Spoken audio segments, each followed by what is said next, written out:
हाय बच्चों, मैं आपका केमिस्ट्री एजुकेटर शंभूनाथ पांडे।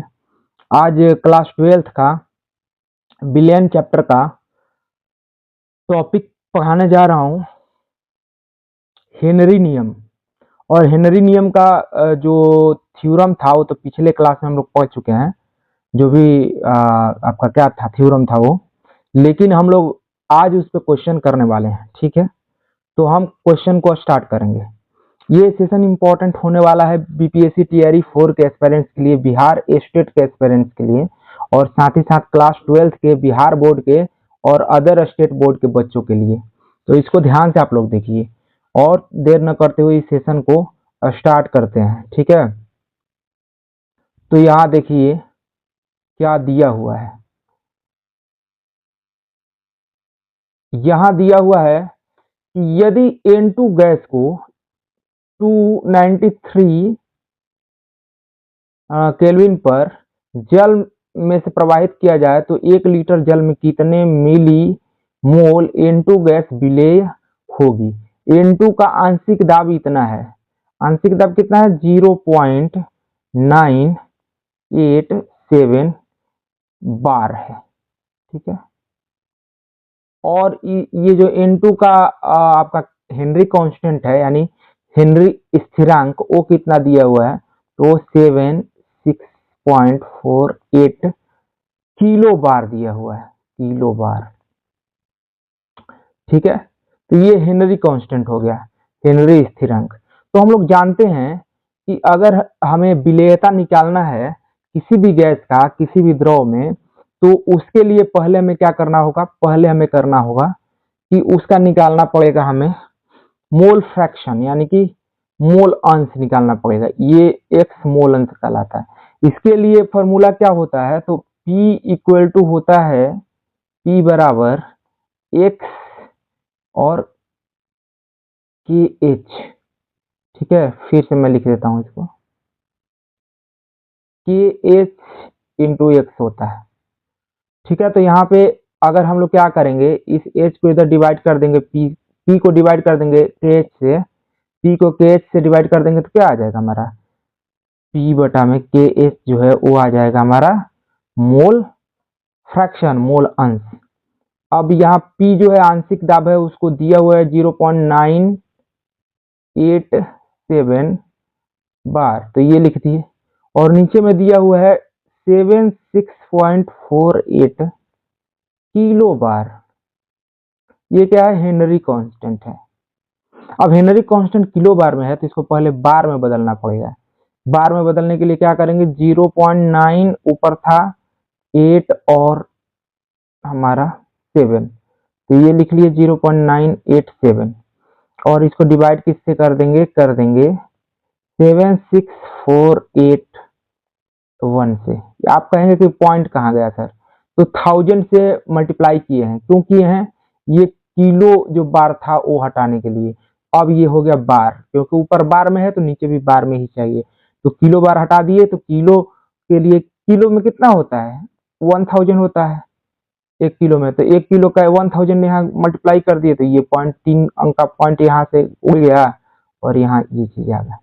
अब ऊपर है 0 पॉइंट, अब ऊपर क्या है, ऊपर है 0.98987 और नीचे है 7648।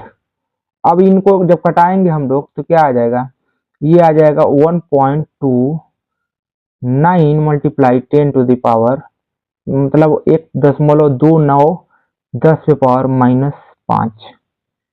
ठीक है, ये क्या आया, मोल अंश आया।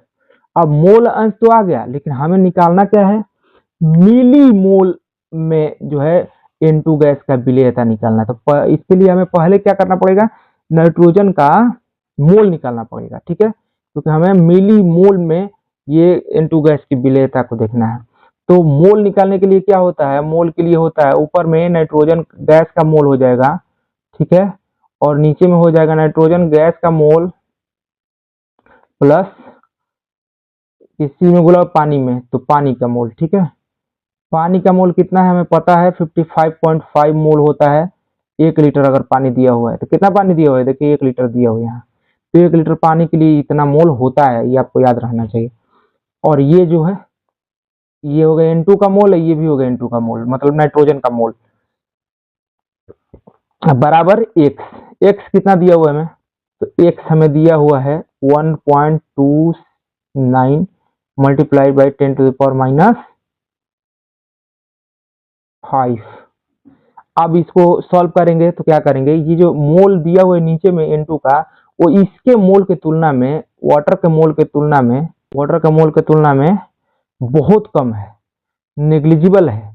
तो इसको हम लोग क्या मान लेंगे, 0 मान लेंगे। तो 0 प्लस 55.5 हो गया नीचे, और ऊपर में तो वही होगा मोल किसका, N2 का, और बराबर 1.29 10 to the power multiply 10 to the power -5।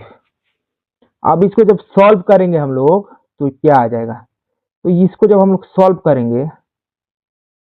जब करेंगे इसको, तो ये आएगा हमारा ये यानी कि नाइट्रोजन का मोल बटा में 55.5 और बराबर 1.29 10 टू द पावर -5। ठीक है। यहाँ से n निकालेंगे तो आ जाएगा 1.29 multiply 10 to the power -5 multiply 55.5। ठीक है।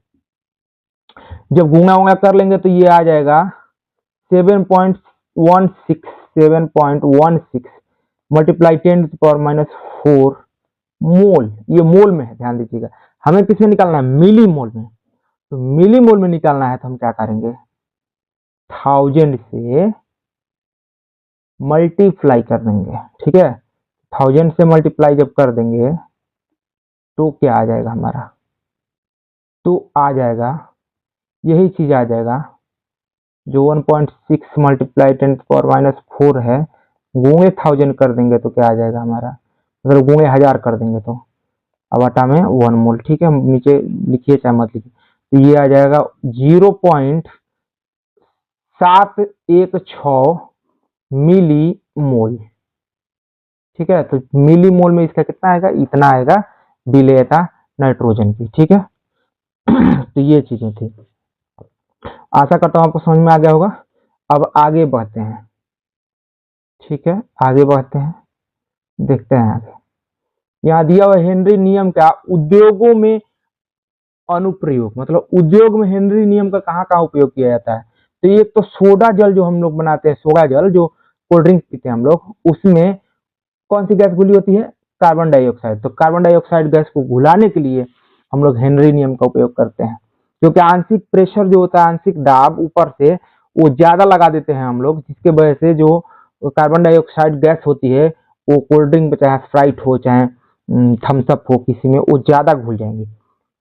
मतलब बोतल है, ठीक है, बोतल में आप पूरा चीनी पानी ये सब घोल के उसमें डाला हुआ है, उसके ऊपर रखा जाएगा CO2 गैस।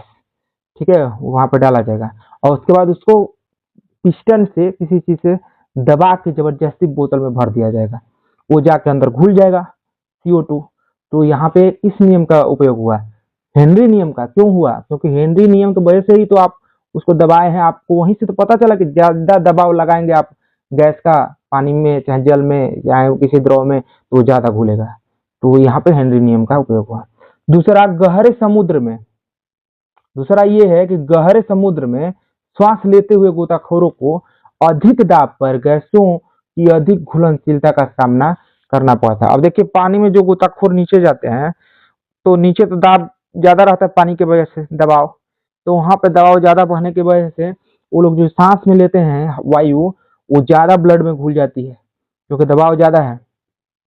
लेकिन जब वो गोताखोर सतह पे ऊपर आने लगते हैं धीरे धीरे, तो वही जो हवा है जो घुली रहती है ब्लड में, वो बुलबुला करके निकलने लगती है। उसमें नाइट्रोजन गैस जो होता है वो भी तो रहता है, 78% तो नाइट्रोजन ही गैस है, तो वो बुलबुला बन के निकलने लगता है। अब निकलने लगता है तो उनको प्रॉब्लम हो जाती है। ठीक है, वो उनको हॉस्पिटल में भर्ती होना पड़ता है, कभी कभी मर भी सकते हैं। ठीक है, तो ये कोशिकाओं में क्या होता है कि अवरोध उत्पन्न कर देता है। ठीक है, केशिकाओं में अवरोध उत्पन्न कर देते हैं। मतलब जो ब्लड ले जाने के लिए नसें हैं ना हमारे बॉडी में, जो आर्टरीज हैं, मतलब जो भी सिराएं हैं, उनको बंद कर देता है। उसमें बुलबुला भर बन के उभरता है N2 गैस, नाइट्रोजन गैस, और उसमें छेद करके निकल जाता है। ठीक है, क्योंकि नीचे दबाव ज्यादा था तो उसमें ज्यादा घुल गया N2, ऊपर आए आप तो जल्दी से बुलबुला बन के निकलना चाहता है, क्योंकि दबाव कम हो गया, उसी में उनके सिकाओं को छेद करके निकल जाता है, तो जानलेवा हालत हो जाती है, मर भी जाते हैं लोग। इसके अलावा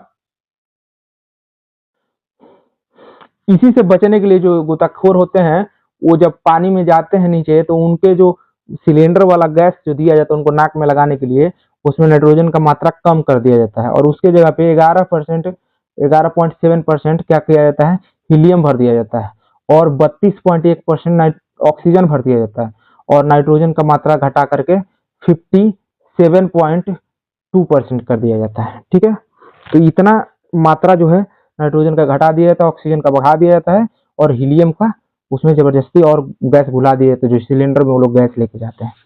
ठीक है, तो वहां पे वो प्रॉब्लम नहीं होती। ठीक है, नाइट्रोजन गैस का बुलबुला केशिकाओं में नहीं बनता। अब आगे देखते हैं हम लोग। आगे दिया हुआ है कि अधिक ऊंचाई पे जो लोग काम करते हैं या रहते हैं, उनको वहां पे ऑक्सीजन का आंशिक दबाव कम होता है, उस वजह से उनके ब्लड में जो है ऑक्सीजन घुलती ही नहीं है। ठीक है, जिसकी वजह से उनको दिक्कत होती है, ब्लड में जो है सांद्रता ऑक्सीजन की कम हो जाती है, और वो लोग कमजोर हो जाते हैं, जिसकी वजह से उन्हें सोचने में दिक्कत होती है, उनको वो सोच नहीं पाते, उनको चक्कर आने लगते हैं, और इसी लक्षण को एनॉक्सिया कहते हैं। इसी को क्या कहते हैं, एनॉक्सिया कहते हैं। चाहे जो पहाड़ पे चढ़ने जाते हैं लोग, उनको उनके साथ भी होता है, पहाड़ पे चढ़ रहे हैं तो वहां पे प्रॉब्लम हो जाती है ऐसी, क्योंकि वहाँ पहाड़ों के ऊपर ऑक्सीजन का मात्रा कम होता है, मतलब कि दबाव कम होने की वजह से आंशिक दबाव तो ब्लड में भी कम घुलता है, ब्लड में कम घुलेगा तो कोशिकाओं के पास, दिमाग के पास कम जाएगा, ऑक्सीजन कम जाएगा तो लोग मरने लगेंगे, धीरे धीरे करके कम होने लगेंगे, खराब होने लगेंगे, तो वहां से चक्कर आने लगेगा, तो वही उसी लक्षण को एनॉक्सिया कहते हैं। ठीक है, अगला है ताप का प्रभाव।